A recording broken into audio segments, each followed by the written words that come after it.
Alright, well people, I'm afraid I've reached my limit on what I'm going to fool with here. This old motor is just flooding itself. It's running really bad. The oil pressure's not very good anymore. It's probably got almost 300,000 on it. I guess I really shouldn't complain.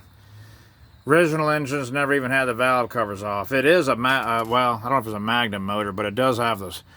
It came factory with chrome valve covers, although you can barely see that anymore. You probably can't see nothing really, but it is chrome valve covers, and it's a 90, so it's actually a roller motor. It's a roller 318.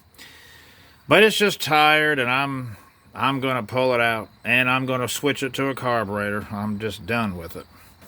So, not only am I going to do that,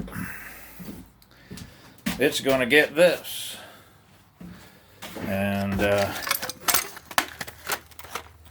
sure y'all can see what that says. So, I'm going to make some videos of this thing. And that's it. I'm putting that in this. And that's going to be 360 with a 4-barrel headers, dual exhaust. Pretty cool old truck at that point. And it'd be carbureted, like I say, and it'd be very dependable. It's just not dependable anymore. You take it out somewhere like it is now, and I can get it to run, but then it'll just quit. You know, when you go to, well, it won't quit, but when you get back in it, it won't start again, and it's quit then. So that's what I mean. It's just not gonna, I can't deal with that. So the motor's coming out, and I'll explain my trials and tribulations as I'm doing them. Putting a 360 in it. I've done this many times in the past. I was a lot younger then.